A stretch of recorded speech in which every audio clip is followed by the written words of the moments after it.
बोलो श्रीमद्भागवत महापुराण की, श्री कृष्ण दिव्यान वेदव्यास जी की, श्री शुक मुनि की, श्री श्रुत मुनि की, परीक्षित महाराज की, शनकादि ऋषि बिंदों की, आपन अपन गुरुदेव की, आपन अपन इष्ट देव की, आज के आनंद की। जय जय श्री राधे श्याम निताई गौर हरि हरि।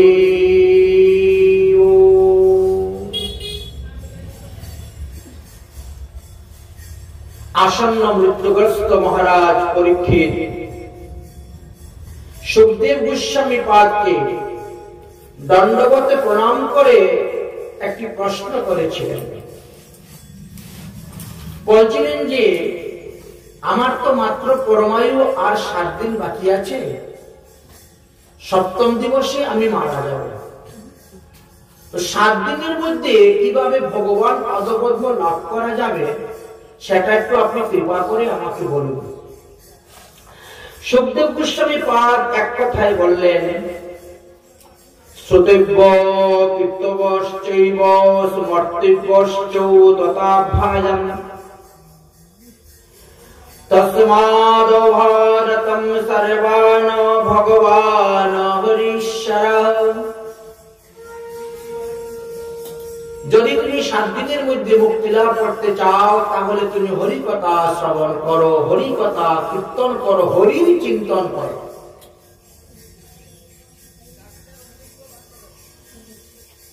কত বড় একটি সিদ্ধান্তের কথা আমাদেরকে দিয়ে গেলেন। বাস্তবে তো আমাদের সবার পরমায়ু 7 দিন,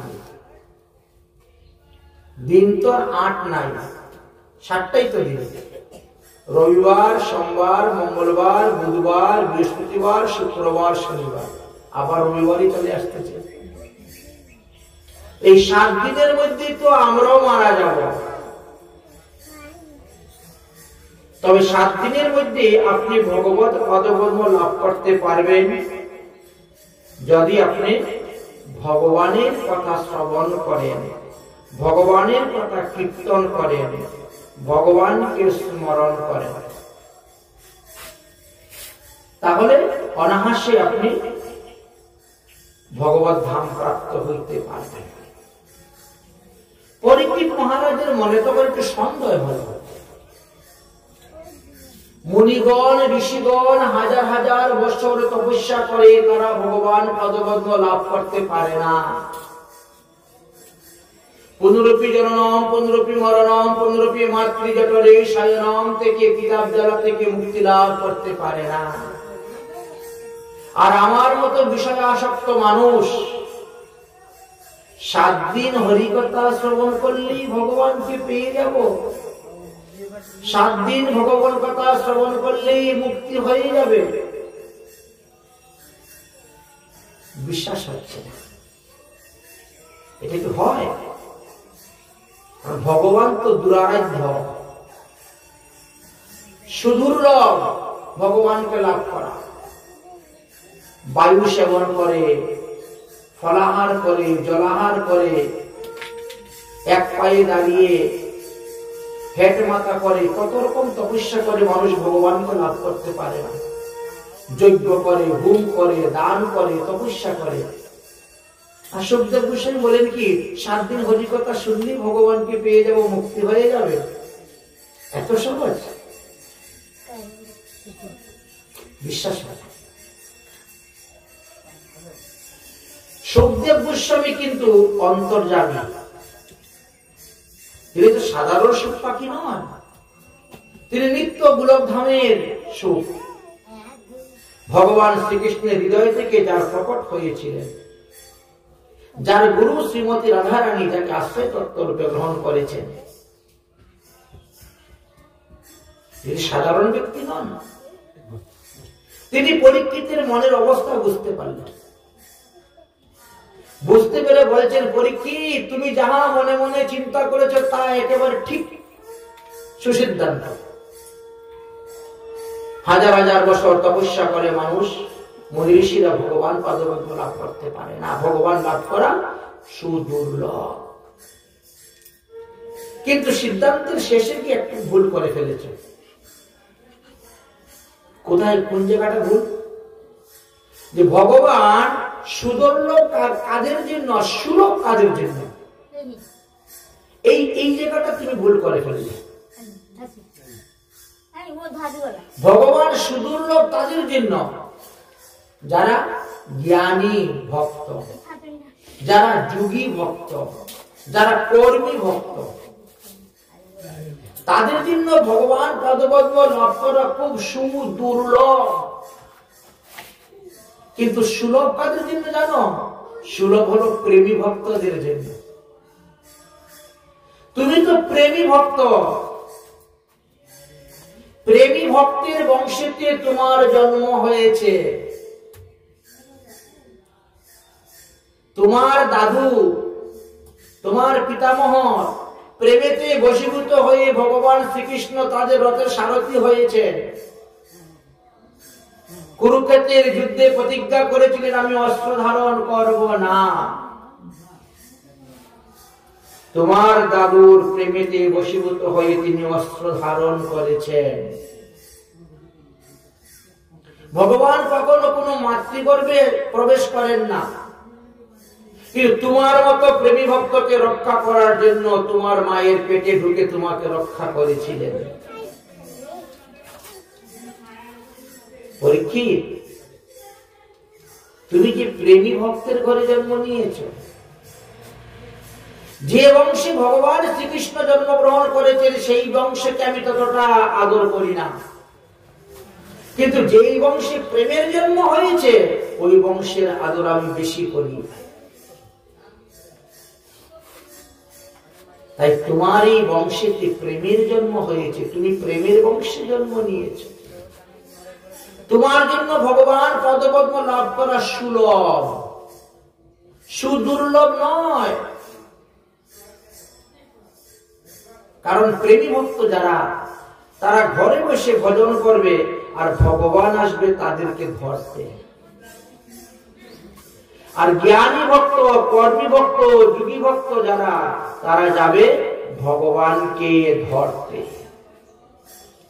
এখন ভগবানকে ধরতে গিয়ে যদি কেউ অসাবধানতা হয়ে যায় তাহলে তো ওখান থেকে পড়ে যাবে।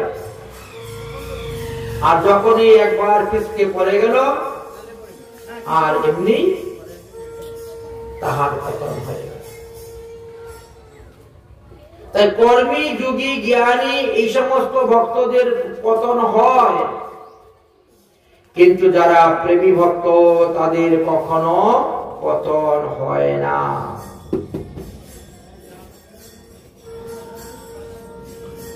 কখনো পতন হয় না। তুমি সেই প্রেমের বংশে জন্মগ্রহণ করেছো, অতএব 7 দিনে ভগবান পাদপদ্ম লাভ করা তোমার জন্য কোনো ব্যাপারই নয়। আরে তোমার কথা কি বলবো, ভগবান রামচন্দ্রের পূর্বপুরুষ ছিলেন একজন, যার নাম ছিল খট্টাঙ্গ মহারাজ। আমি একটা কথা বলছি, প্রেম আর খট্টাঙ্গ মহারাজ, খট্টাঙ্গ মহারাজ মাত্র 48 মিনিটের মধ্যে ভগবানের ভজন করে ভগবত ধামে চলে গিয়েছিলেন। মাত্র 48 মিনিট। সারা জীবন যুদ্ধ করেছেন, উনি দেবতাদের সাথে যুদ্ধ করেছেন দেবতাদেরকে রক্ষা করার জন্য। দেবতারা তিনার বীরত্ব সন্তুষ্ট হয়েছে। আপনি স্বর্গে আছেন বলে আমরা শান্তি মতে ঘুমাতে পারতেছি, স্বাধীনভাবে চলাফেরা করতে পারতেছি, আপনার ভয়ে অসুররা এসে কোনো আক্রমণ করে না। অতএব আপনি কৃপা করে বলুন কি বর চান। একমাত্র মুক্তি ব্যতীত সব বর আমরা দিতে পারি। দেবতারা বলছেন মুক্তি আমাদের হাতে নেই। খট্টাঙ্গ মহারাজ বললেন, আচ্ছা বলেন তো আমার পরমায়ু আর কতদিন আছে? আমি যে বর নিব, বর নিয়ে যে বিষয় ভোগ করব, পরমায়ুটা কতদিন আছে? দেবতারা বলছেন আপনার পরমায়ু আর 48 মিনিট সময় আছে। সর্বনাশ, 48 মিনিট আমি বর নিয়ে কি বিষয় ভোগ করবো? তাড়াতাড়ি আমাকে ভারতবর্ষে পাঠাও। এই ভারতবর্ষ হলো কর্মভূমি।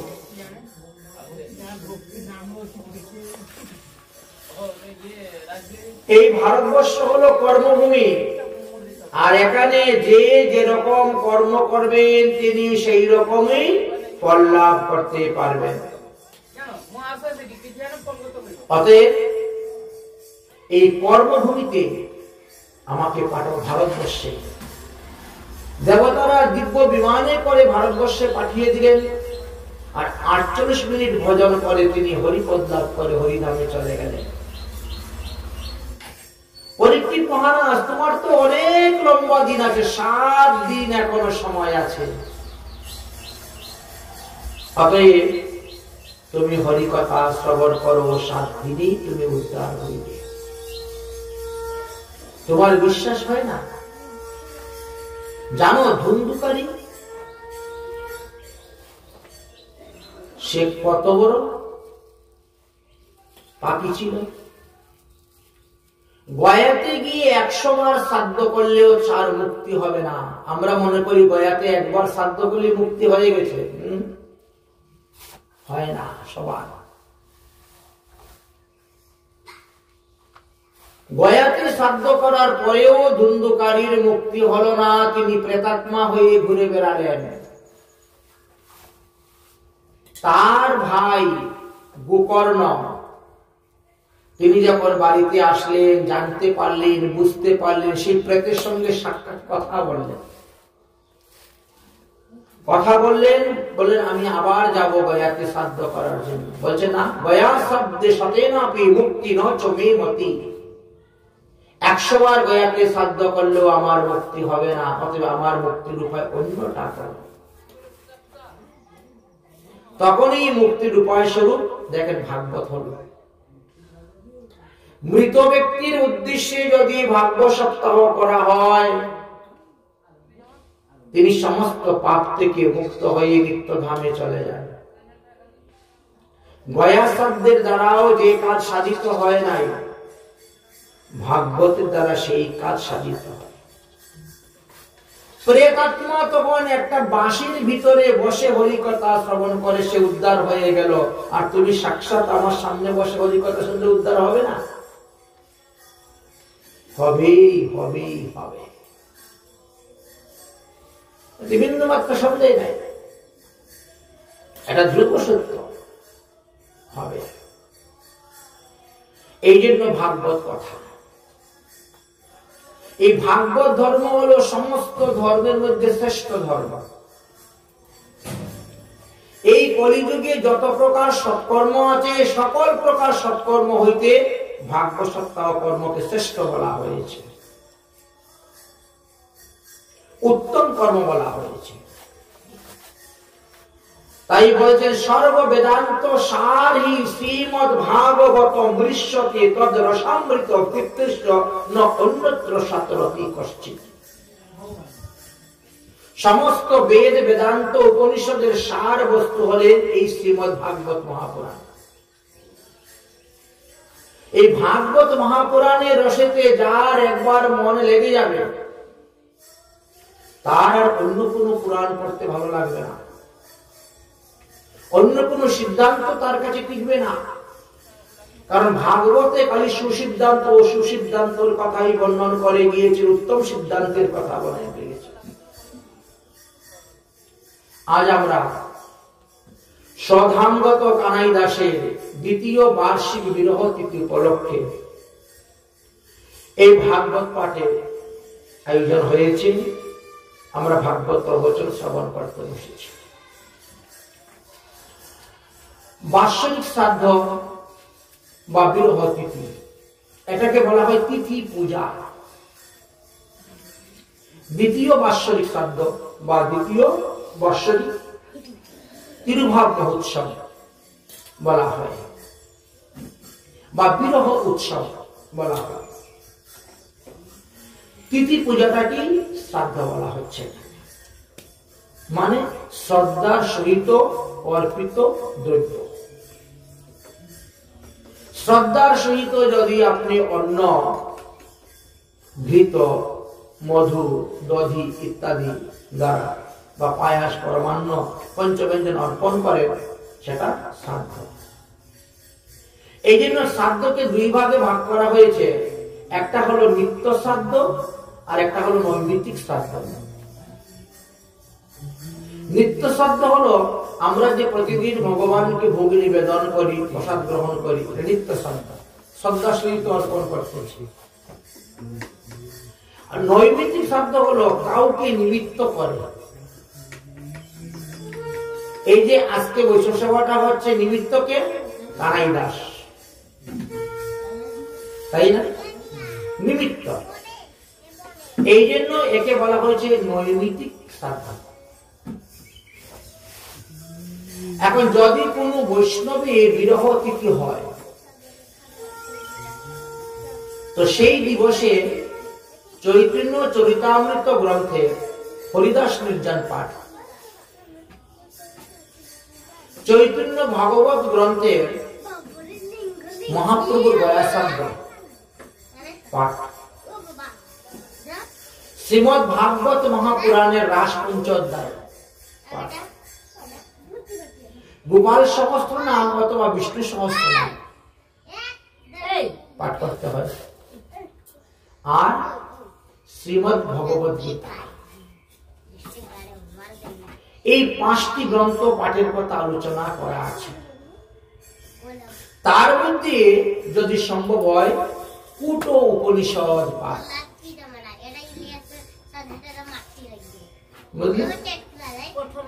চৈতন্য চরিতামৃত গ্রন্থেতে কূট উপনিষদ, চৈতন্য চরিতামৃত গ্রন্থেতে অন্তলীলার 13 অধ্যায়ে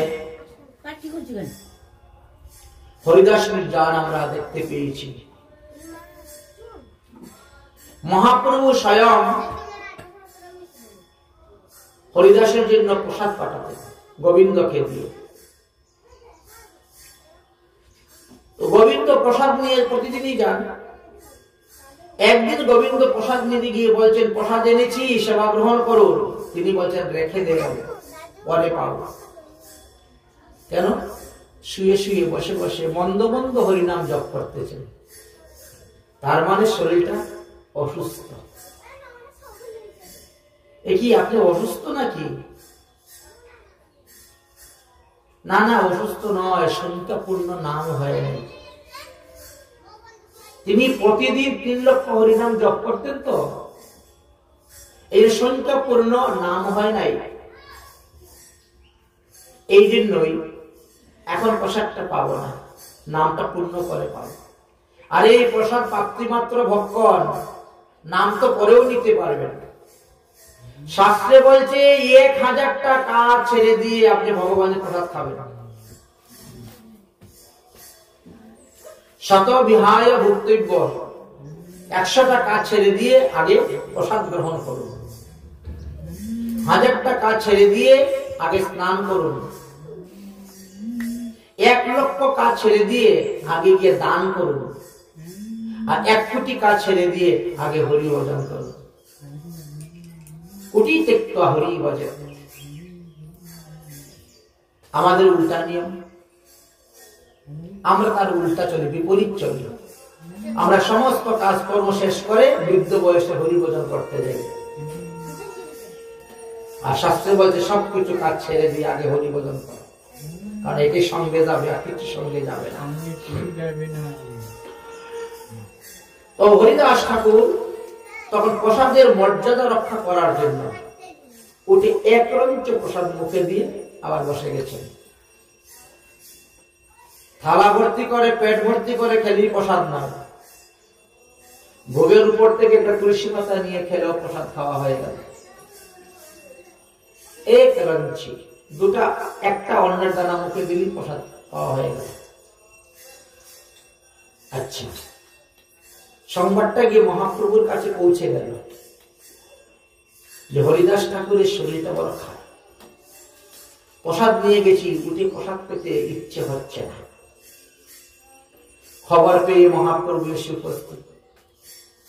কি ব্যাপার, তুমি নাকি অসুস্থ? বলে না, শরীর তো সুস্থ আছে, আমার মন এবং বুদ্ধি অসুস্থ। শরীরটা শুদ্ধ, শরীরটা সুস্থ আছে, মন বুদ্ধি অসুস্থ। কেন? মন বিষয়রূপী কাননের মধ্যে ঘুরে বেড়াচ্ছে, বুদ্ধি নানা প্রকার জল্পনা কল্পনা করে হরিনাম করতেছে না। না হলে আগে তো 3 লক্ষ হরিনাম করতে আমার কোনো ব্যাপারই নেই, 12 ঘন্টা লাগতো। এখন 24 ঘন্টায় 3 লক্ষ হরিনাম করতে পারি না। মহাপ্রভু বলছেন হরিনাম করতে করতে তুমি নাম সিদ্ধ হয়ে গেছো, ভজনে সিদ্ধ হয়ে গেছো, এখন একটু সংখ্যা অল্প করো। এখন 3 লক্ষ হরিনাম আর করার দরকার নেই, এখন সংখ্যা অল্প করে দাও।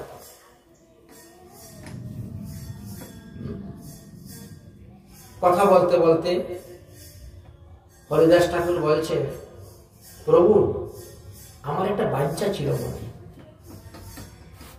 মহাপ্রভু বললেন, কি বাঞ্ছা? বলে, আমার বাঞ্ছা হলো তোমার আগে আমি চলে যেতে চাই। আমার মনে হচ্ছে তুমি আর বেশি দিন পৃথিবীতে লীলা করবে না, লীলা সংবরণ করে নিত্যধামে চলে যাবে, কিন্তু তুমি গেলে আমি প্রাণে বাঁচব না, মরে যাবে। এই জন্য তোমার আগে যাতে আমি যেতে চাই পারি, আমাকে এই বরটাই দেবে। মহাপ্রভু বলছে, ঠিক আছে, ভগবানের ইচ্ছা হলে তাই হবে। জন্মস্যই ধ্রুবমৃতম, যারা জন্মগ্রহণ করছে তাদেরকে মরতেই হবে, রেহাই পাওয়ার উপায় নেই। আজকে মরেন আর 5000 বছর পরে মরেন, 50,000 বছর পরে মরেন, 5 লক্ষ বছর পরে মরেন, 5 কোটি বছর পরে মরেন, মরতে হবে, বলেছেন, মরতে হবে। কারণ আমরা দেখেছি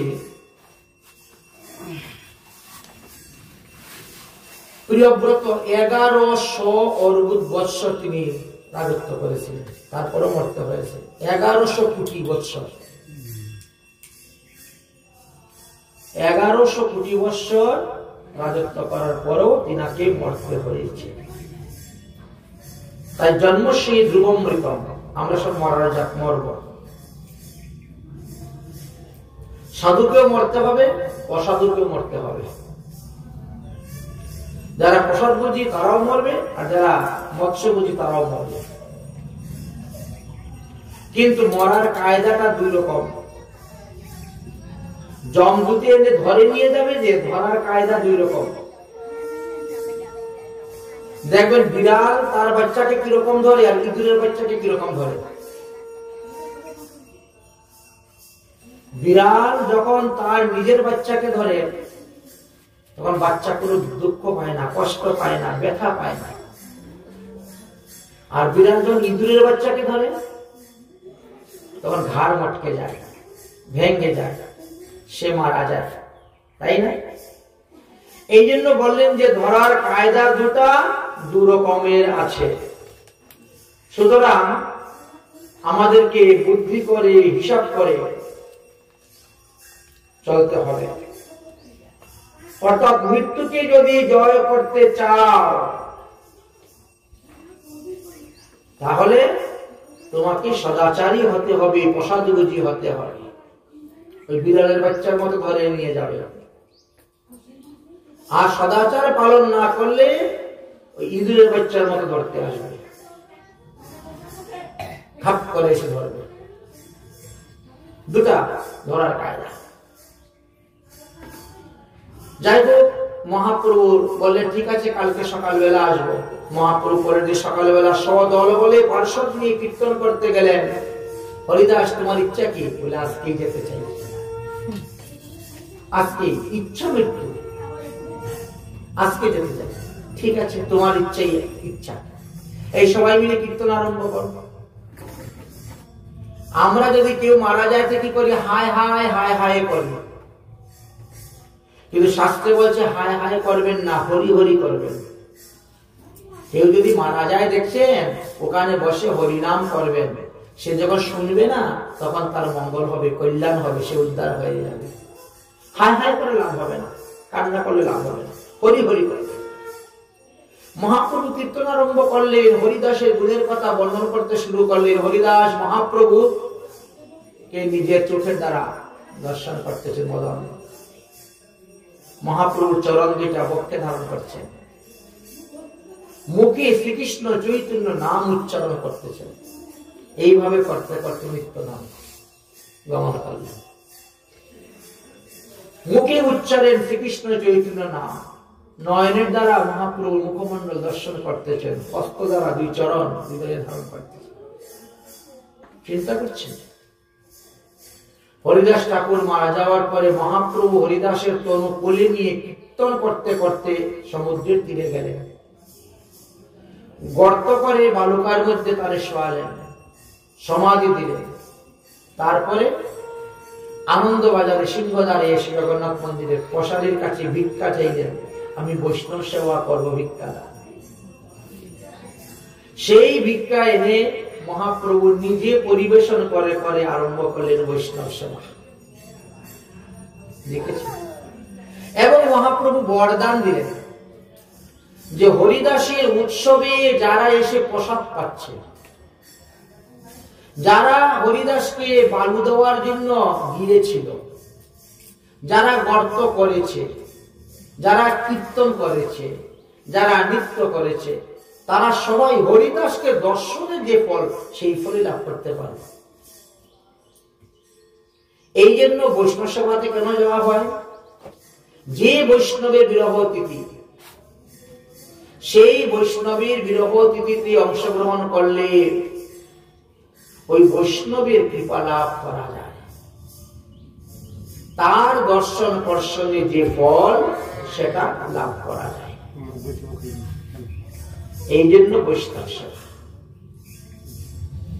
আচ্ছা, হরিদাসের বৈষ্ণব সেবা কি দিয়ে হলো? জগন্নাথের মহাপ্রসাদ। ঠিক তেমনি ভাবে সমস্ত বিশ্ব ব্রহ্মাণ্ডে একই নিয়ম। যদি কারো বিরহ তিথি পালন করতে হয়, তাহলে আগে এটা মহাপ্রভুকে ভোগ দেওয়া হবে, শ্রীকৃষ্ণকে ভোগ দেওয়া হবে। তারপরে সাধু সেবা, বৈষ্ণব সেবা হবে। তারপর ওই পিতার উদ্দেশ্যে ভোগ নিবেদন হইবে। যে মারা গিয়েছে তার উদ্দেশ্যে বিষ্ণু নৈবেদ্য ভোগ নিবেদন হইবে। শ্রীমদ ভাগবত মহাপুরাণে বলছেন, এই কলিযুগে শ্রাদ্ধেতে কোনো আমিষ দ্রব্য ব্যবহার করা যাবে না। শ্রাদ্ধে যদি কেউ আমিষ দ্রব্য ব্যবহার করে, তাহলে সেই শ্রাদ্ধকর্তা বা যার উদ্দেশ্যে শ্রাদ্ধ করা হবে তারা উভয়ই নরকে যাবে। যারা এসে খাবে তারাও নরকে যাবে। এবার মহাপ্রভু সেই একই অবস্থা। মহাপ্রভু যখন বাল্যকাল, তখন তিনার পিতা মারা গেলেন। পিতা মারা যাওয়ার বহু বৎসর গত হয়ে গিয়েছে, গয়া শ্রাদ্ধে এখনো যাওয়া হয় না। পুত্রদের কর্তব্য পিতার উদ্দেশ্যে গয়া শ্রাদ্ধ করা কর্তব্য। পুত্রদের তিনটা ঋণ থাকে। একজন লোক জন্মগ্রহণ করার সঙ্গে সঙ্গে তিনটা ঋণের ঋণগ্রস্ত হয়: দেবঋণ, ঋষি ঋণ, পিতৃঋণ। পিতৃঋণ থেকে মুক্ত হওয়ার জন্যই আমাদের পিতার সেবা করা হয়, পিতার বিরহ তিথি পালন করা হয়, তার উদ্দেশ্যে গয়াতে গিয়ে শ্রাদ্ধ করা হয়, পিণ্ডদান করা হয় বিষ্ণু পাদপদ্মে, এবং প্রয়াগে এলাহাবাদে গিয়ে সেখানে অস্থি স্থাপন করা হয়, তীর্থরাজ করা হয়। এই তিনটি কাজ হলো পুত্রের। তাই মহাপ্রভু চিন্তা করলেন, আমার তো এখনো পিতার গয়া শ্রাদ্ধ করা হয়নি।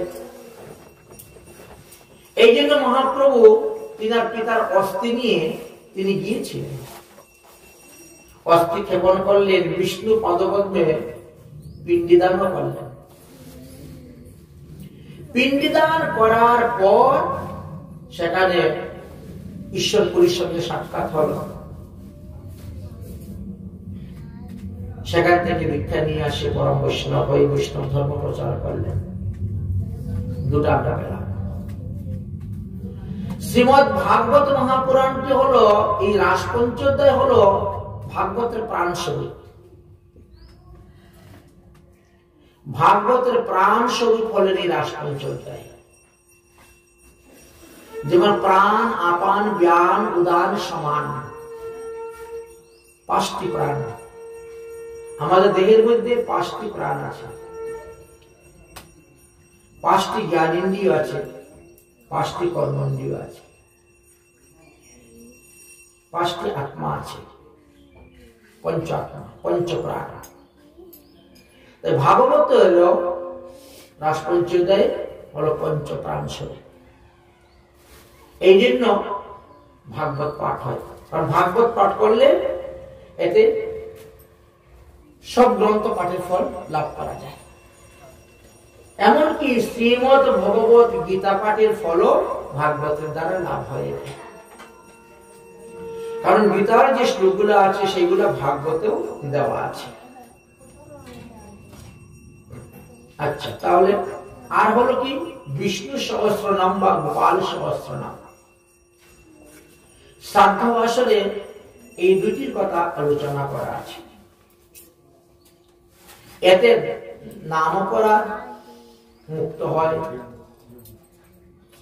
সেবা অপরাধ মুক্ত হয়। আমাদের অনেকগুলি অপরাধ আছে, ধাম অপরাধ, নাম অপরাধ, সেবা অপরাধ, বৈষ্ণব অপরাধ। এক একটি অপরাধ থেকে মুক্তি লাভের এক এক প্রকার উপায় আছে। এই জন্য শ্রীমদ ভগবত গীতা পাঠ, শ্রীমদ ভাগবত পাঠ, চৈতন্য চরিতামৃত পাঠ, চৈতন্য ভাগবত পাঠ বলা হয়েছে, বিষ্ণু সহস্রনাম পাঠ। শেষে কি বললেন, কি বললেন যে কুট উপনিষদ পাঠ। তো কুট উপনিষদে কি আছে? কুট উপনিষদে নচিকেতা এবং যম সংবাদ আছে। নচিকেতা আর যম মহারাজের সংবাদের কথা বর্ণন করেছে। এখন প্রশ্ন হলো, নচিকেতা কে ছিলেন? আচ্ছা, যম তো আমরা সবাই জানি, সূর্যের পুত্র যম। আর তার বোনের নাম হলো যমুনা। এখন নচিকেতা কে ছিলেন? নচিকেতার কথা আলোচনা যখন করছেন তখন বলছেন একজন ঋষি ছিলেন, ঋষির নাম ছিল বাজশ্রবা।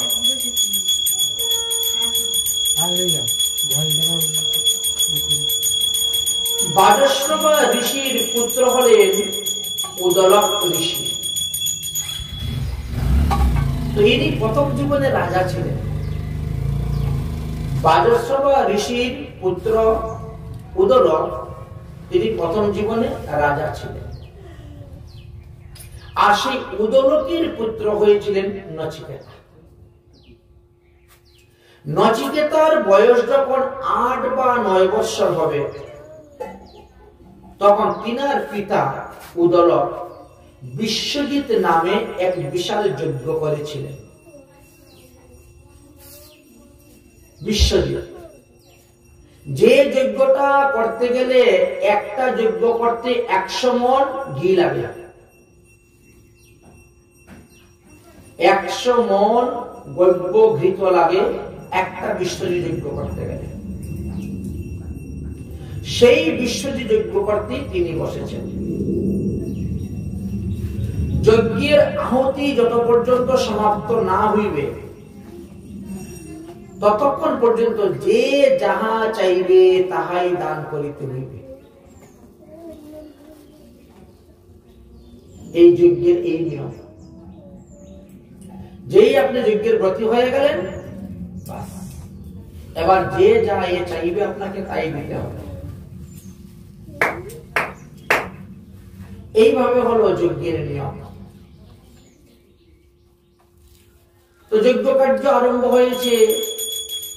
অনেক ব্রাহ্মণ, সজ্জন, গরিব, দুঃখী, দিন দারিদ্র সবাই আসতেছে দান গ্রহণ করার জন্য। যে যা চাইতেছে তাহাই দান করতেছেন, যেই যা চাইতেছে তাহাই দান করতেছেন। তো তিনার ছেলে নচিকেতা এসেছে, এসে বলছে, বাবা আমাকে কার কাছে দান করবেন? যাতো এখান থেকে। ছেলেকে ভাগিয়ে দিচ্ছে, দিয়ে আবার যজ্ঞ করতে সোহা সোহা। ছেলে যাচ্ছে, ঘোরাফেরা করতেছে, দেখতেছে দান চলতেছে। আবার একটু পরে আসে, বাবা আমাকে কার কাছে দান করবে? বলেছে, একবার নয়, দুবার নয়, তিনবার নয়, বারবার এসে বলতেছে। বলতে বলতে বাবার হয়েছে রাগ, ক্রোধ। যা তোকে জমের কাছে দান করবো। কূট উপনিষদের এটাই হলো কথা, বলেছে যা তোকে জমের কাছে দান করবো, এই কথা বলছেন। ছেলে তো চলে গেছে, আর ছেলে আসে না। যজ্ঞ কার্য সমাপ্ত হয়ে গেছে, যজ্ঞের পূর্ণ আহুতি দেওয়া হয়ে গেছে। এবার ছেলে পিতাকে এসে প্রণাম করে বলছে, বাবা আমি যমলোকে চলে যাচ্ছি, যমের কাছে। কি তুই যমের কাছে যাবে কেন? তুই আমার একমাত্র ছেলে, তুমি যে আমাকে দান করেছো। কখন আমি দান করলাম? বলে ওই যে যজ্ঞের আসনে বসে তুমি বলছিলে না আমি তোকে যমের কাছে দান করে দিলাম। তো আমাকে যখন দান করে দিয়েছো, তাহলে তো আমি আর এখানে থাকবো না। যা যা দান করে সবাই তো নিয়ে চলে গেছে, তাহলে আমিও চললাম যমের কাছে। রওনা হয়ে গেছেন যমের কাছে যেতে, যমের কাছে রওনা হয়েছে। কিন্তু যমের বাড়ি তো এখানে নয়, আমাদের পৃথিবী হইতে 11,88,000 কিলোমিটার দূরে। এখন গণনা করে দেখেন কত দূর। 11,88,000 কিলোমিটার, অর্থাৎ 12 কিলোমিটার কম 12 লক্ষ কিলোমিটার। একজন মানুষ মারা যাওয়ার পর যমের কাছে গিয়ে পৌঁছতে পৌঁছতে তাদের লাগে 364 দিন।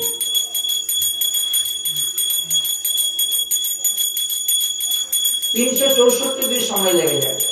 365 দিনে 1 বছর বিচার হয়।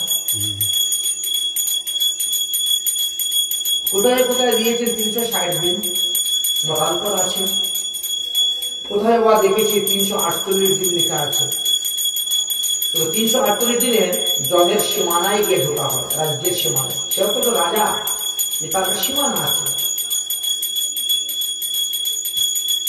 তার পুরীর নাম হল সংযমনম পুরী। এটা পৃথিবীর দক্ষিণ দিকে জলের উপরিভাগে। ওখানে যাওয়া কি সম্ভব পায়ে হেঁটে? আমি এমনি বলেছি বাবা, রাগের মাথায়, তোকে তো আমি দান করি নাই। বাবা তুমি তো ওই আসনে বসা ছিলে,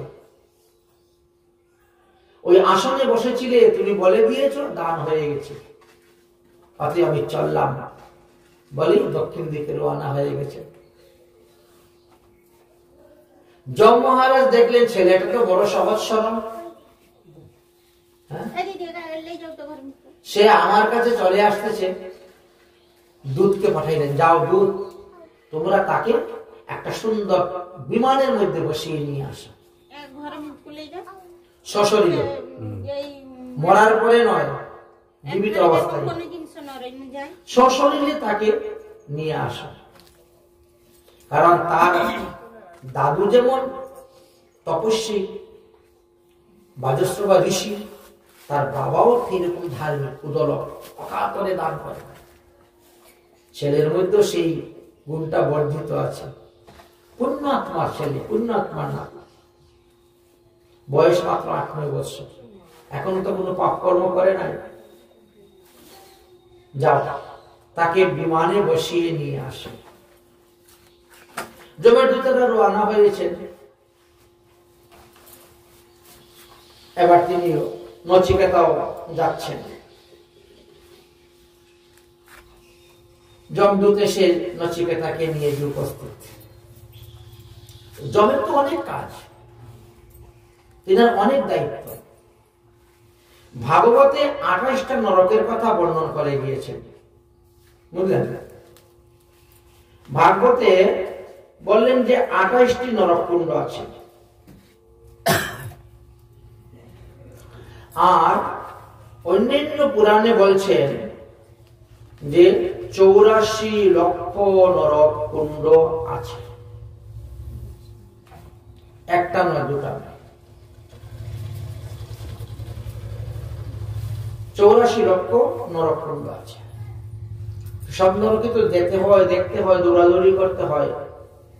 নচিকেতা যখন উপস্থিত হয়েছে তখন যম মহারাজ অন্য কাজে ব্যস্ত, অন্য কাজে তিনি অন্যত্র গিয়েছেন। যাই হোক, 3 দিন পরে নচিকেতার সঙ্গে যম মহারাজের সাক্ষাৎ হলো, দেখা হলো। যম মহারাজের সঙ্গে অনেক কথাবার্তা আলোচনা করা হলো। এবার যম মহারাজ বলছেন, আমার দর্শন তো বিফল যায় না, তুমি আমার কাছে বর চাও।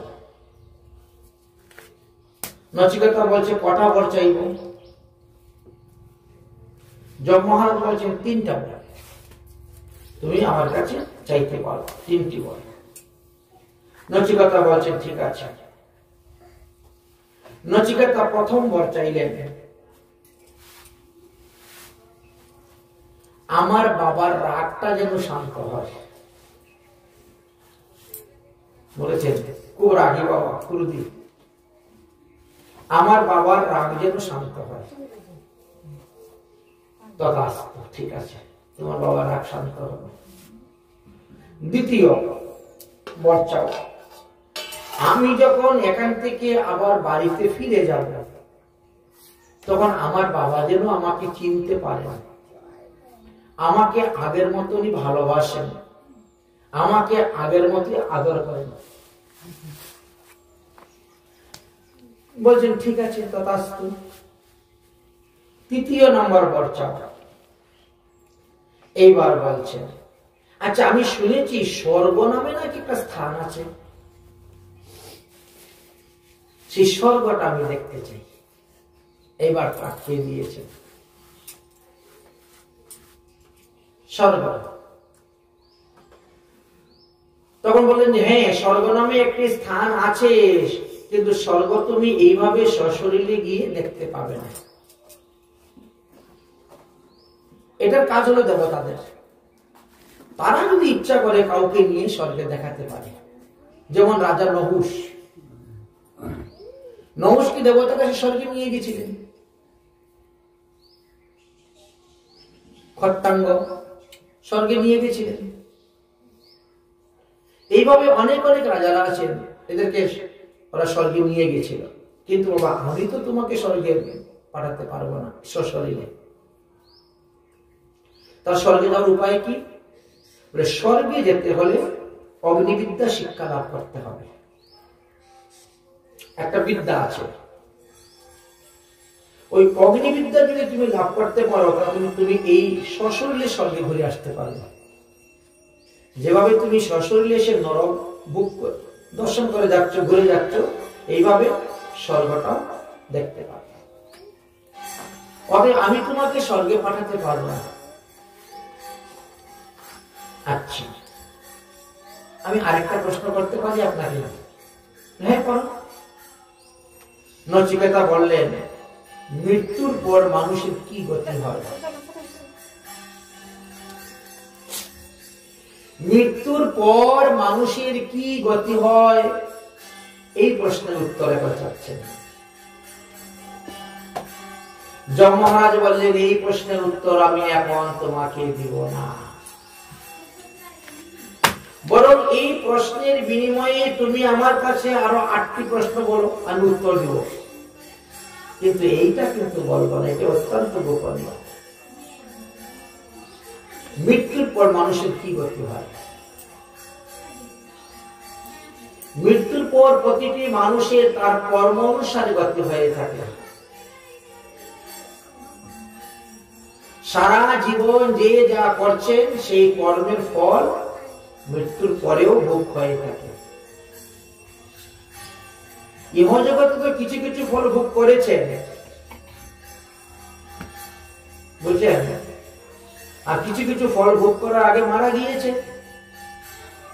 সেইগুলা ভোগ করার জন্য স্বর্গ নরক দুটা আছে। ভোগ দশা সমাপ্ত হওয়ার কিছু পূর্বেই তাকে আবার পৃথিবীতে পাঠিয়ে দেওয়া হবে প্রারব্ধ কর্মরূপে, তখন সে ভোগ করবে।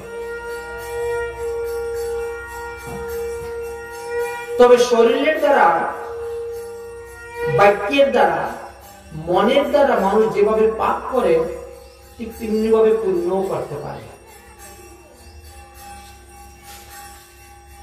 কায় মন বাক্যের দ্বারা যেভাবে পাপ উৎপন্ন হয় তেমনি আবার পুণ্য উৎপন্ন হইয়া থাকে। অতএব শরীরের দ্বারা কিভাবে আমরা ভগবান আরাধনা করব? ভগবানের লীলাস্থান দর্শন করতে যাবে না। ভগবানের লীলাস্থান দর্শন করতে যাবেন, বৃন্দাবন, অযোধ্যা, দ্বারকা, জগন্নাথপুরী, নবদ্বীপ ধাম অবতীর্ণ হয়েছে ভগবান। এইসব স্থানে দর্শন করতে যাবেন শরীরের দ্বারা। বাক্যের দ্বারা ভগবানের গুণগান কীর্তন কর। আন কথা না বলিবে, আন কথা না শুনিবে, বাক্যের দ্বারা।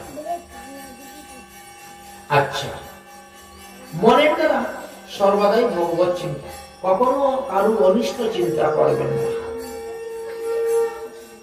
তাহলে শরীরের দ্বারাও আমরা ভগবানকে লাভ করতে পারি। দেখো, আমাদের এই দেহটা নবদ্বার রূপী একটা দেহ। এই নবদ্বার রূপী দেহের মধ্যে যে হৃদয় নামে একটি স্থান আছে, এই হৃদয়ের মধ্যে ভগবানকে বসাতে হবে। মনের মধ্যে ভগবানকে বসাইতে হবে, তাহলে এই দেহটা হয়ে গেল ব্রহ্মনগরী, এই দেহটা হয়ে গেল ব্রহ্মস্বরূপ। তখন আর এই দেহটা মায়ানগরী রইল না। যাদের মায়ানগরী তাদেরকে কখনো স্বর্গে উঠায়, কখনো নরকে ডুবায়। দণ্ডকার গণকে যেমন রাজা নদীতে চুয়ায়। ভক্তি যুগের দ্বারা ভগবানকে লাভ করা সুলভ, যুগমার্গের দ্বারা ভগবানকে লাভ করা কঠিন। আমাদের দেহের মধ্যে ৬টি চক্র আছে। এই শতচক্র ভেদ করে আদ্যা চক্রে যদি এনে ধ্যান করা যায় তবে কি ভগবানকে লাভ করা যায়। নচিকেতা বললেন, ভগবান তো আমাদের হৃদয়ের মধ্যে আছেন, তিনি তো আমাদের হৃদয়ে বসেই আছেন। বললেন, যম মহারাজ বললেন, ভগবান যে আমাদের হৃদয়ে বসে আছেন ইনি হলেন ব্যষ্টি ভগবান বা তিনি সমষ্টি ভগবান। ইনি হলেন পয়ুরুষায়ী বিষ্ণু বা কিন্দুষায়ী বিষ্ণু। এই ভগবান আমাদের দেহে থাকা সত্ত্বেও আমাদের মুক্তি হবে না। মুক্তি লাভ করতে গেলে, জন্ম মৃত্যুর হাত থেকে রক্ষা করতে গেলে ভগবানকে আরাধনা করতে হবে বিশেষভাবে। তাকে বাইরে থেকে আরাধনা করতে হবে। আরাধনা করে তাকে প্রসন্ন করে, তাকে সাধ্য বস্তু করতে নিয়ে, সাধ্য বস্তুকে পেতে গেলে না সাধন করতে হয়। সাধনের দ্বারা যখন ভগবানকে আরাধনা করে, তার সেবা পূজা করবে, তখন জীব জীবন্মুক্ত হইতে পারে। এই যে আমাদের দেহের মধ্যে 5টি আত্মা আছে, এই 5টি আত্মা এক একটা আত্মার এক এক রকম বর্ণ আছে, এক এক রকম আহার আছে, এক এক রকম স্বভাব আছে, সব পৃথক পৃথক। যদি কোনো ব্যক্তি পরমাত্মাকে লাভ করতে চায় তাহলে তার সেই পঞ্চ আত্মা ঈশ্বরমুখী করতে হবে, তার পঞ্চ ইন্দ্রিয়কে ঈশ্বরমুখী করতে হবে, পঞ্চ জ্ঞান, পঞ্চ ইন্দ্রিয়, পঞ্চ আত্মা সব ঈশ্বরমুখী করতে হবে এবং মন ঈশ্বরমুখী করতে হবে, তবেই তিনি ভগবানকে লাভ করতে পারবেন।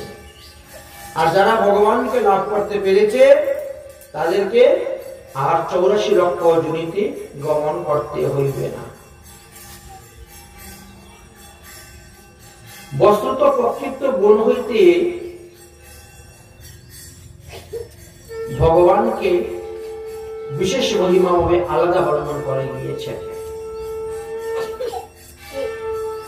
আমাদের দেহের মধ্যে যে আত্মা আছে, আত্মা চলে যাওয়ার পর আত্মা কি করে আমাদের দেহের স্বভাব, ইন্দ্রিয়ের স্বভাব সঙ্গে করে নিয়ে যায়। আত্মার সঙ্গে ইন্দ্রিয় এবং প্রাণ এরা চলে যায়। এই জন্য একটা শিশু জন্মগ্রহণ করার পরে মাতৃস্থল কিভাবে পালন করে তাকে শেখাতে হয় না।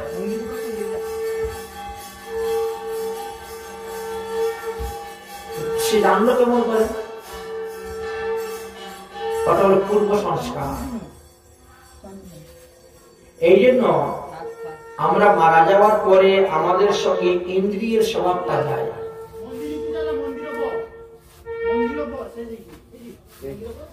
প্রাণীর স্বভাবটা চলে যায়। আর স্বভাবটা পরবর্তী সময়ের কথা। দেখেন একটা গরুর বাচ্চা বলে, ছাগলের বাচ্চা বলে, দেখেন তো জন্মগ্রহণ করার পরই দেখেন সে কিভাবে তার মাতৃস্তন দুগ্ধ পান করে। শিখলো কোথার থেকে? কে শিখালো তাকে? বুঝেছেন? এই জন্য শাস্ত্রে বলছেন যে আমরা যে যা কর্ম করব সেই কর্মের ফল তো আমাদের সঙ্গে যাচ্ছে, আমাদের ইন্দ্রিয়ের স্বভাবগুলো সঙ্গে যাবে। আর সেই অনুসারে পরজন্মে আমরা সেই রকম দেহ ধারণ করি। হয়তো কেউ 10,000 বছর পরে, 20,000 বছর পরে, 50,000 বছর পরে দেহ ধারণ করতেছে, হচ্ছে। এই যে আমরা মীরাবাইয়ের জীবনী কথা বলি, মীরাবাই 4,500 বছর পরে গিয়ে আবার জন্ম নিতে হয়েছে। এই মীরাবাই কৃষ্ণ লীলা যখন করছিলেন, ভগবান শ্রীকৃষ্ণ যখন লীলা করছিলেন, তখন তিনি ব্রজের গোপী ছিলেন। তিনার জন্ম হয়েছিল ব্রজের সংকেত বনে। অতি বাল্যকালে তিনার বিবাহ হয়েছিল। সেই সময় বাল্য বিবাহ প্রথা ছিল। 3 বছর, 4 বছর, 5 বছর, 6 বছরে বিয়ে হয়ে গেল এবং একটা নির্দিষ্ট সময়ে সেই কন্যা শ্বশুর বাড়ি যেত।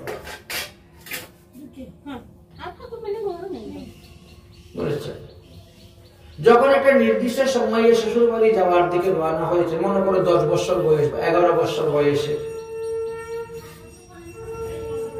শ্বশুর বাড়ি যাওয়ার জন্য রওনা হয়েছে,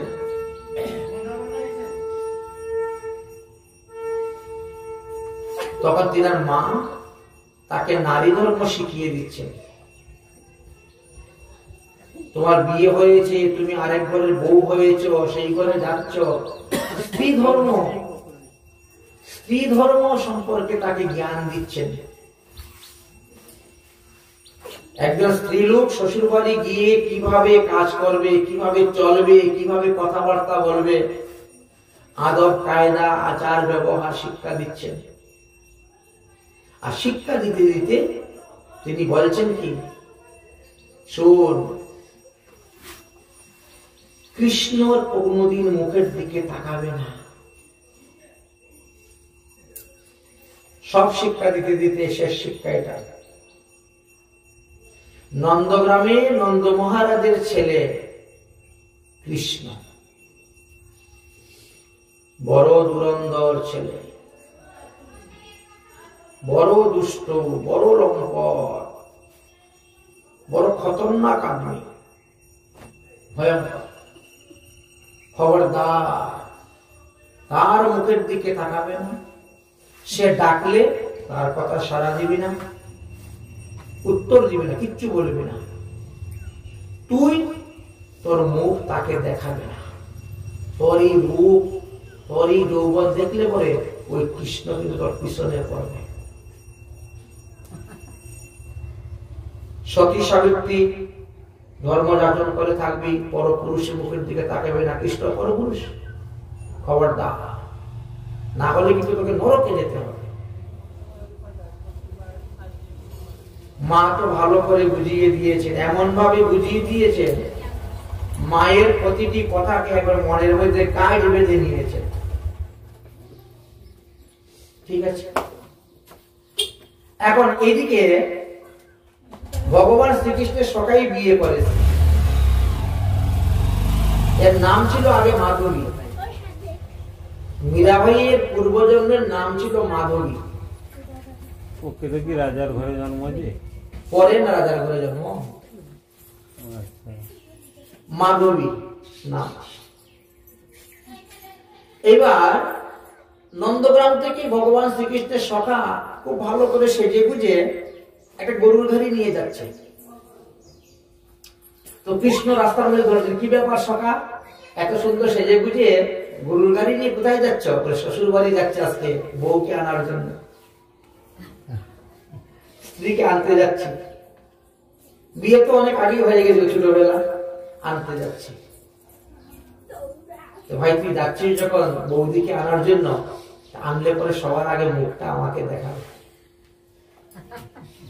বৌদির মুখটা আমি আগে দেখবো, আমি কিন্তু রাস্তায় বসে দিলাম।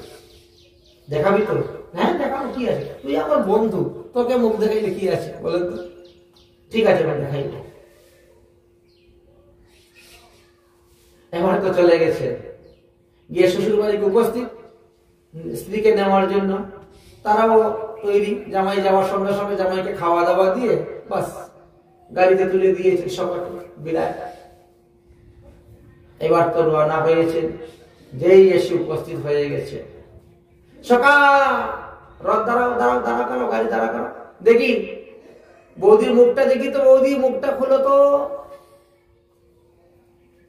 ও তো মুখ খুলতেছে না, বলেছেন। তো সকাল বলছে, আরে আমার আপন বন্ধু কৃষ্ণ, আরে তাকে মুখ দেখাইলে কিচ্ছু না। যেই কৃষ্ণ শুনেছে আরো একেবারে এমন ভাবে মুখ ঢেকে গিয়ে চেপে দিয়েছে। আরে এ নন্দ মহারাজের ছেলে, ভবিষ্যতে আমাদের তো রাজা হবে, মুখটা দেখাও। আর বলো না। কত অনুনয় বিনয় করলো তার স্বামী, তাও মুখ করলো। কৃষ্ণ পর্যন্ত অনুনয় বিনয় করলেন, একবার তোমার মুখটা দেখাও। তখন বলছে, কিরে তোর বউ কি স্বর্গের অপ্সরা না কিরে, না উর্বশী যে খুব রূপবতী এই জন্য মুখ দেখাচ্ছে না, না তোর বউ কানা অন্ধ কালা, কোনটা? এত কিছু বলা সত্ত্বেও মুখ দেখাচ্ছে না।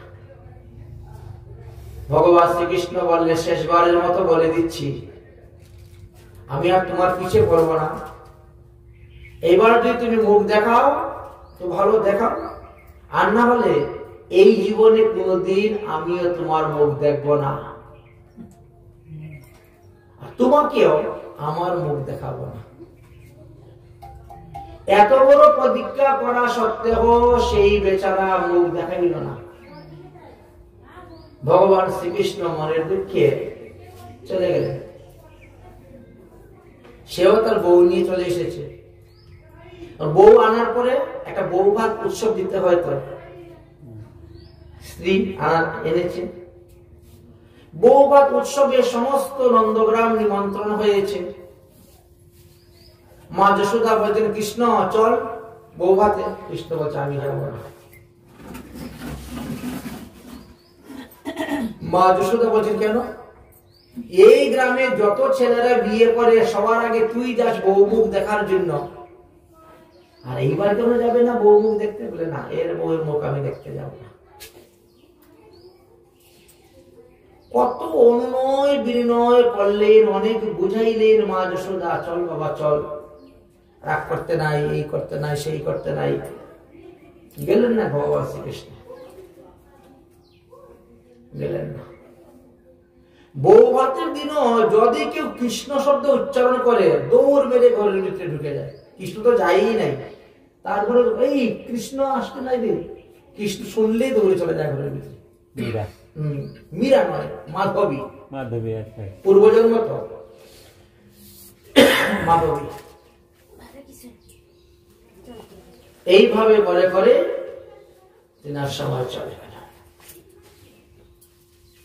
যখন ভগবান শ্রীকৃষ্ণ গিরিরাজ গোবর্ধন পর্বত ধারণ করলেন, গিরিরাজ গোবর্ধন পর্বত যখন ধারণ করলেন ভগবান শ্রীকৃষ্ণ, তখন তো সবাই প্রাণ রক্ষার জন্য ছুটছে গিরিরাজ গোবর্ধন পর্বতের নিচে যাওয়ার জন্য।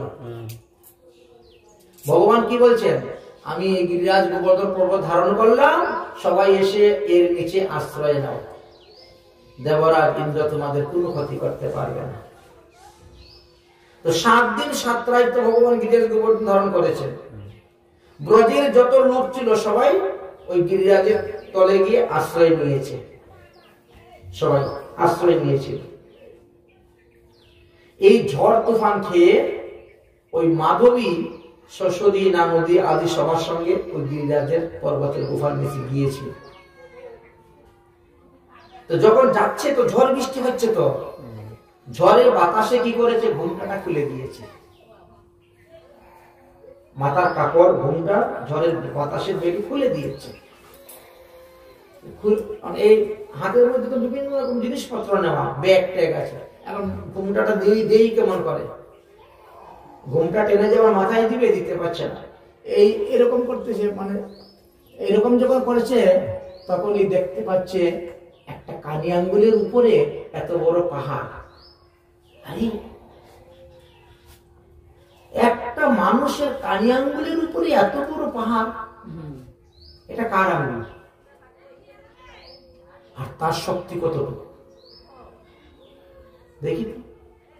আবার সামনে আগাচ্ছে, আর একটু কাছে গেছে, তারপরে দেখতে দেখতে হাত এইটু দেখতে পারলো, তারপরে এইটু, তারপরে এইটু, তারপরে স্কান্দ, তারপরে এই সাইড, তারপরে সমস্ত মুখমন্ডল যখন দেখলো, দেখে তো বাহ, এত সুন্দর রূপ কৃষ্ণের। দেখেনিও কোনদিন? না, কোনদিন দেখে নাই, না কখনো দেখে নাই, তো এই জীবনে প্রথম দেখলো। এত রূপ, এত গুণ যার মধ্যে আছে, আর আমার মা বলছে তার মুখ দেখবি না, তাকে মুখ দেখাবে না। বুঝতে পেরেছেন? বড় চিন্তার মধ্যে পড়ে গিয়েছে। এবার তিনি বিশেষ চিন্তার মধ্যে পড়ে গেলেন, সর্বনাশ, কেন আমার মা আমাকে এই কথা বললেন? যার এত রূপ, এত গুণ, এত কিছু, আর তার মুখ আমি না দেখে, তাকে মুখ না দেখিয়ে বিরাট বড় ভুল করেছি, মস্ত বড় ভুল করেছি। তখন মায়ের প্রতি তিনার একটা ঘৃণা ভাস, কি সর্বনাশটা করেছে আমার মা, আমাকে নারী ধর্ম শিক্ষা দিতে গিয়ে। সেই কৃষ্ণকে তখন প্রাণপতি রূপে পাওয়ার জন্য তপস্যা শুরু করলেন। তপস্যা করতে করতে তিনি মারা গেলেন, কিন্তু ভগবান শ্রীকৃষ্ণকে বললেন। ভগবান শ্রীকৃষ্ণ বৃন্দাবনে মাত্র 12 বছর ছিলেন, তো 11 বছর 7 মাস 3 দিন। মথুরাতে গিয়ে 32 বছর পর্যন্ত ছিলেন, তখনও পেলেন। আর দ্বারকাতে গিয়ে তোরা ছিলেন 80-85 বছর ছিলেন, 90 বছর, টোটাল 125 বছর। তো মীরা আর পেল না। মাধবী ভজন করে আর পেলেন না। তিনার কর্মফল অনুসারে তিনি বিভিন্ন লোকে ভ্রমণ করেছেন, বিভিন্ন লোকে তিনাকে ভ্রমণ করতে হয়েছে। আর ভ্রমণ করার পর এই তো 1480 খ্রিস্টাব্দে তিনি এসে রাজার কন্যা রূপে জন্মগ্রহণ করলেন। এখন চিন্তা করেন তো, মানুষ কি মরলে পরেই জন্ম নিয়ে নেয়? এখন ভগবান শ্রীকৃষ্ণ নিত্যধামে গিয়েছে কত বছর হয়েছে? 4000 বছরের উপরে।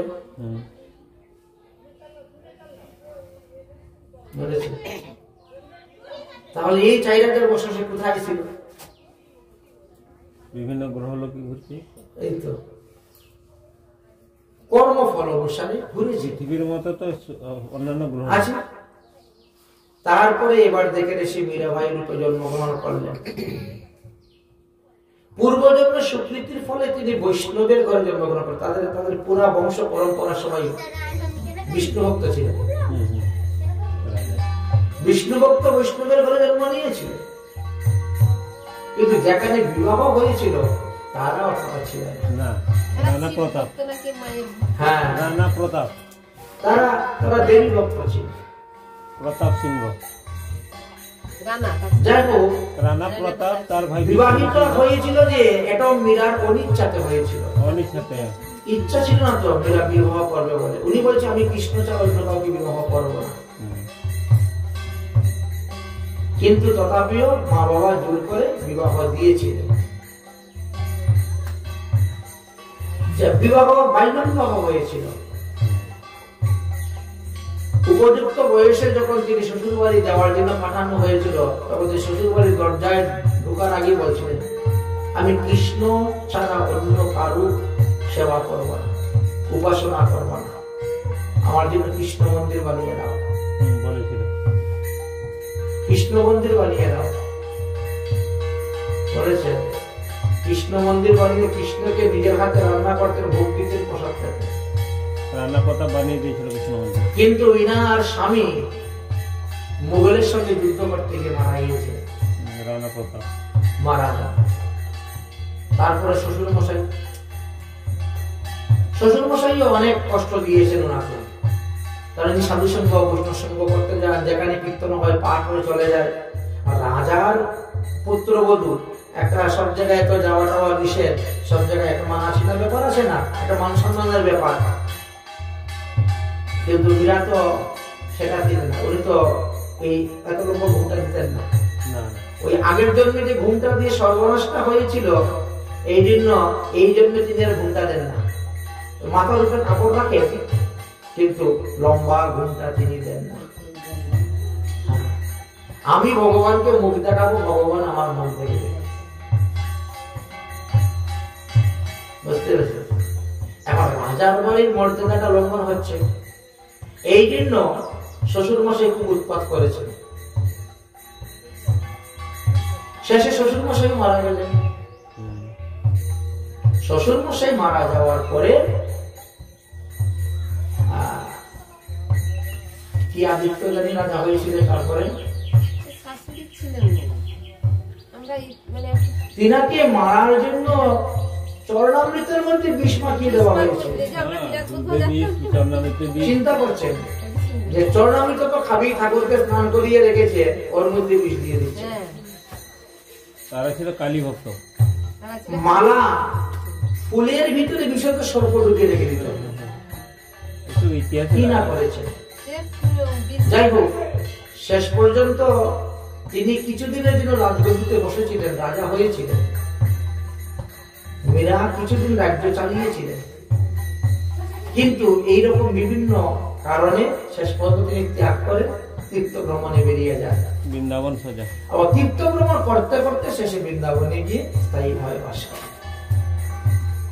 তার কত পরিমাণ কঠোর ভজন করতে হয়েছে, তারপরে গিয়ে ভগবান শ্রীকৃষ্ণকে লাভ করতে পারলেন। কৃষ্ণ কিন্তু লাভ করতে পেরেছেন। আমরাও ঠিক তেমনি ভাবে ভগবানকে লাভ করতে পারবো যদি আমরা সেইভাবে ভজন করি। এই জন্য বলছেন যে সাধ্য বস্তু পেতে গেলে সাধন করতে হবে। ভগবান হলেন সাধ্য বস্তু, তাকে পাওয়ার জন্য আমাদেরকে সাধন করতে হবে। সাধন করতে গিয়ে যদি আমরা পিছে হেঁটে যাই তাহলে হবে না। ভগবান তো আমাদেরকে অনেক পরীক্ষা করবে। বহু পরীক্ষা করার পরে গিয়ে ভগবান কৃপা করেন। ভাগবতে রন্তিদেব নামে একজনের জীবনী ছিল। ইনি সংকল্প নিয়েছিলেন আমি কোনদিন ভিক্ষা করে খাবো না, অযাচিত ভাবে যা আসবে তা আমি খাবো।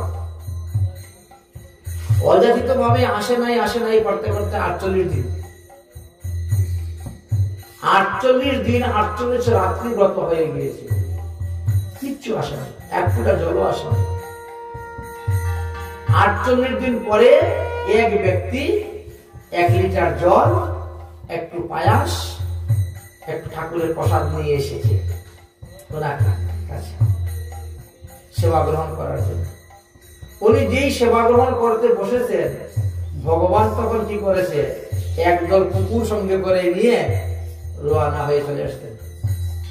কুকুর সঙ্গে করে এসে বলছে ভাই আমি পিপাসায় মরে যাচ্ছি, আমাকে একটু জল দাও, আমার কুকুরগুলো মরে যাচ্ছে, একটু খেতে দাও। রাজা চিন্তা করলো আমি তো এখনো বেঁচে আছি, আরো 1-2 দিন থাকতে পারবো, মরবো না, কিন্তু এরা তো না খেলে মরে যাবে। আচ্ছা নেন জলটা নেন, আপনি খাবার গুলা দিয়ে দিয়েছেন কুকুরকে। চিন্তা করতে পারছেন 48 দিন উপবাস থাকার পরে খেতে বসেছে, এমন সময় এসে গেছে না ভগবান কুকুর বাকুল জানিয়েছেন পরীক্ষা করতে সহ্য গুণ দেখি যখন সব দিয়ে দিল ভগবান সন্তুষ্ট। তখন ভগবান আসল রূপ ধারণ করেন, দেখ আমি তোকে পরীক্ষা করতে এসেছিলাম। কিন্তু ওই সময় যদি বলতে বাবা আমি 48 দিনের উপবাস আছি, আমি আগে খেয়ে বাঁচি তারপরে তোদের চিন্তা করো, তাহলে কিন্তু ভগবান পেত না, তাহলে কিন্তু ভগবান পেত না। এইভাবেই ভগবান কৃপা করেন। তো শ্রীমদ্ ভাগবত মহাপুরাণে আমাদেরকে উপদেশ দিলেন যে আমরা যে যা কর্ম করব সেই কর্মের ফল তো আমাদেরকে ভোগ করতে হবে।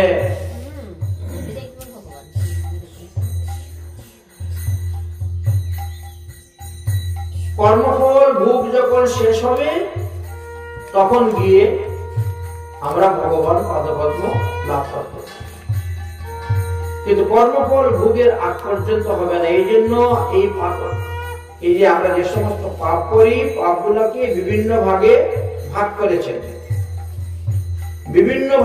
করেছেন, ভাগ করে পাতক, উপপাতক, অনুপাতক, মহাপাতক, সংকীর্ণ পাতক, জাতি সংকীর্ণ পাতক, এইভাবে সমস্ত ভাগ করে বিভক্ত করে দিয়েছেন। তাই মানুষ যে পরিমাণে পাপ করবে তিনাকে সেই পাপের প্রায়শ্চিত্ত ফল ভোগ করতে হইবে। সঙ্গে সঙ্গে হয় না।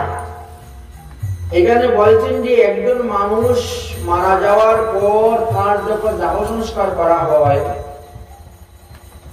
দাহ সংস্কার করার 13 দিনের দিন এসে যমদূতেরা ধরে নিয়ে যায়। তাহলে 13 দিন পর্যন্ত তাদের অপেক্ষা করতে হচ্ছে।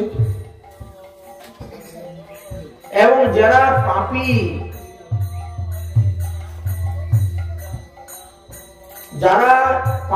তাদেরকে যমদূতেরা যখন নিয়ে যায় তখন রাস্তা দিয়ে হাঁটিয়ে নিয়ে যায়। যারা পুণ্যাত্ম ব্যক্তি তাদেরকে দিব্য বিমানের মধ্যে বসিয়ে নিয়ে যান। এই জন্য পাপ পুণ্য যে কর্মের দ্বারা উৎপন্ন হয়, সেই কর্ম করতে গিয়ে আমাদেরকে কিছু বিচার করতে হয়। বলবেন বিচার করেই তোমাকে চলতে হবে। যদি বিচার না করো তাহলে শেষ পর্যন্ত গিয়ে আমাদেরকে পস্তাতে হবে। এই জন্য ভাগবতে পুরঞ্জনের একটা উপকারের কথা আলোচনা করেছিলেন, করে বললেন যে এই জন্মে তুমি হয়তো পুরুষ দেহ আছো, কিন্তু তুমি যদি মৃত্যুর সময় স্ত্রীর চিন্তা করে মারা যাও তাহলে পরজন্মে তোমাকে স্ত্রী দেহই প্রাপ্ত হতে হবে। রাধে রাধে। পুরঞ্জনের কাহিনীতে এই দৃশ্যটা আমাদেরকে দেখিয়ে দিলেন। এই জন্য মৃত্যুর সময়ে যাতে আমাদের ভগবানের নাম উচ্চারণ হয়, এই জন্য পূর্ব থেকেই আমাদেরকে নাম করতে হবে। যদি পূর্ব থেকে আপনি নাম না করেন তাহলে মৃত্যুর সময় তো নাম মুখে আসবে না। মৃত্যুর সময় যাতে হরিনাম আমাদের মুখে উচ্চারণ হয়, এই জন্য পূর্ব থেকে আমাদেরকে হরিনাম করতে হবে। হরি কা ভজন করো, জয় রাধে। হরি হে তুমারা, হরি কা ভজন করো, হরি হে তুমারা, হরি কা ভজন